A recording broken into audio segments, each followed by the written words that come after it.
নমস্কাৰ মই নেত্ৰজিত বৰা আৰু এই মুহূৰ্তত আন এক গুৰুত্বপূৰ্ণ খবৰ দিব বিচাৰিছো। ঐতিহাসিক তলাতল ঘৰৰ সন্মুখত এইবাৰ চলিল এস্কাভেটৰৰ হাতুৰা। বিশাল আৰক্ষী বাহিনীৰ লগত লৈ উচ্ছেদত নামিল শিৱসাগৰ প্ৰশাসন। এই মুহূৰ্তৰ এক গুৰুত্বপূৰ্ণ খবৰ আমি জনাই আছো। শিৱসাগৰৰ ঐতিহাসিক তলাতল ঘৰৰ সন্মুখত চলিল এস্কাভেটৰৰ হাতুৰা আৰু উচ্ছেদত নামিল শিৱসাগৰ জিলা প্ৰশাসন। বিশাল আৰক্ষী বাহিনীৰ লগত লৈ উচ্ছেদত নামিল শিৱসাগৰ প্ৰশাসন। এফালৰ পৰা এস্কাভেটৰে উচ্ছেদ কৰিলে অবৈধ নিৰ্মাণ আৰু জিলা প্ৰশাসনৰ উপস্থিতিত উচ্ছেদ কৰা হ'ল বহু অস্থায়ী দোকান আৰু উচ্ছেদৰ সময়ত এক উত্তপ্ত পৰিস্থিতিও সৃষ্টি হয়।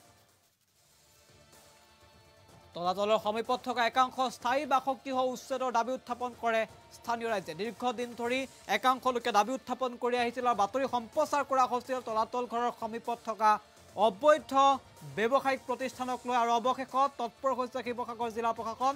আৰু শিৱসাগৰ জিলা প্ৰশাসনে বিশাল আৰক্ষী বাহিনী লৈ উচ্ছেদ চলাইছে ঐতিহাসিক তলাতল ঘৰৰ বাকৰিৰ সন্মুখত আৰু উত্তপ্ত পৰিস্থিতিৰ সৃষ্টি হয়। কান্দোনত ভাগি পৰিছে এই লোকসকল। প্ৰথমৰ পৰা দৃশ্য দেখুৱাব বিচাৰিছো।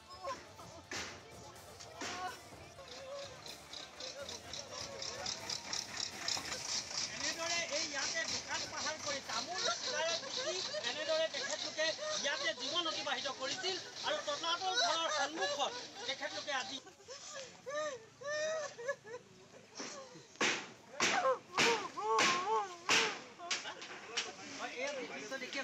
আমি দৃশ্য দেখুৱাই আছো। এই মুহূৰ্তত আন এক দৃশ্য আছে, সেয়াও আমি এই মুহূৰ্তত দেখুৱাব বিচাৰিছো।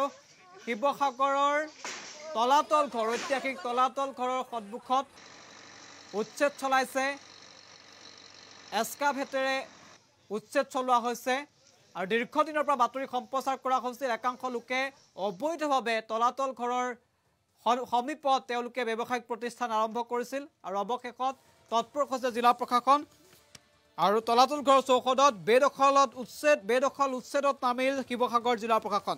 জিলা উপায়ুক্ত দণ্ডাধীশসহ আৰক্ষী বাহিনীৰ এটা আৰক্ষীৰ বিশাল দল উপস্থিত হৈ বেদখল মুক্ত কৰে তলাতল ঘৰৰ সন্মুখভাগ আৰু এফালৰ পৰা জেচিবিয়ে বহতিয়াই দিছে অবৈধ বেদখলকাৰীৰ দোকান পোহাৰ।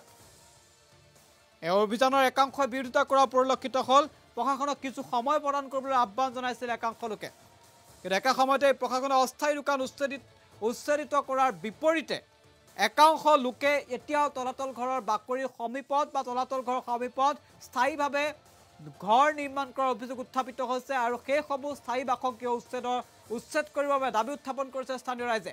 মন্তব্য আছে, জিলা উপায়ুক্ত যিহেতু উপস্থিত হৈছিল, জিলা প্ৰশাসনৰ কেইবাগৰাকীও উচ্চপদস্থ বিষয়া আছিল আৰু তাৰ পাছতে উচ্ছেদ কৰা হৈছে ঐতিহাসিক তলাতল ঘৰৰ সন্মুখভাগ। মন্তব্য আগবঢ়াইছো।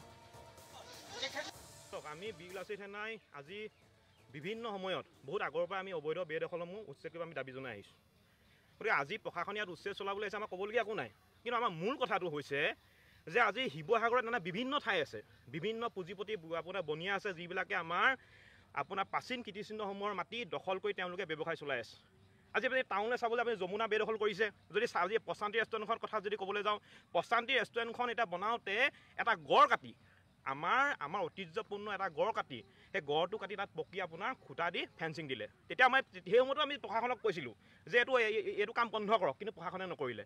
দ্বিতীয়তে যদি ক'বলৈ যাওঁ, যদি আমি হেৰিটেজ হোটেলখনৰ কথা ক'বলৈ যাওঁ, আপোনালোকে জানে যে হেৰিটেজ হোটেলখন সম্পূৰ্ণৰূপে অবৈধভাৱে তাত পকীকৈ নিৰ্মাণ কৰিছে, যিটো কিন্তু 2005 চনৰ কিন্তু 22 তাৰিখে তেতিয়া আপোনাৰ ADC অংকুৰ ভৰালী চাই যিখন আপোনাৰ নিৰ্দেশ পত্ৰ দিছে, নিৰ্দেশ পত্ৰখনত লিখা আছে যে হেৰিটেজখন তাত এখন খেৰীৰ মানে এখন ৰেষ্টুৰেণ্ট বনাব পাৰিব, মানে খেৰৰ জৰিয়তে, কিন্তু পকীকৈ বনাব পৰা কিন্তু অৰ্ডাৰ লিখা নাছিলে। পিছতো কিন্তু হেৰিটেজখনে কিদৰে পকী কৰি তেওঁলোকে হোটেল নিৰ্মাণ কৰি আজি ব্যৱসায় চলাই আছে। আমাৰ প্ৰশ্ন সেইবিলাক। আমাৰ প্ৰশ্ন হৈছে যে আজি হেৰিটেজখন য'ত বহি আছে, আপুনি হেৰিটেজখনৰ পৰা বিষ্ণুদৌললৈ আপোনাৰ 100 মিটাৰ দূৰত্বৰ ভিতৰত হ'ব, খুব কম 50 মিটাৰ হ'ব। তেনেধৰণে হেৰিটেজখনে কেনেকৈ ব্যৱসায় চলাই আছে। গতিকে আমাৰ কথা হৈছে কি, এই সাধাৰণ যিখিনি শ্ৰেণী মানুহে আপোনাৰ তামোল পাণ বিকি পৰিয়াল পোহপাল দি আছে, তেওঁলোকক উচ্ছেদ কৰাৰ আগতে সেই পুঁজিপতি বনিয়াসকলক আপোনালোকে চকু দিয়ক, আমি দাবী জনাইছোঁ। গতিকে উচ্ছেদ কৰিলে সকলো উচ্ছেদ কৰিব লাগিব। আমাৰ কথা সেইটোৱে, সকলো উচ্ছেদ কৰিব লাগিব। কোনোবা পুঁজিপতি গোষ্ঠীপতি হাৰি যাব নোৱাৰিব। সকলোকে কিন্তু সমান চকুৰে চাব লাগিব আৰু আইন সকলোৰে কাৰণে সমান। আৰু আমি পুনৰ কৈছোঁ, প্ৰাচীন কীৰ্তিচিহ্নসমূহত যি অবৈধ বেদখল আছে, বেদখলসমূহ উচ্ছেদ কৰক, কিন্তু সেই বুলি কিন্তু অকল এটা পক্ষক চালেই নহ'ব।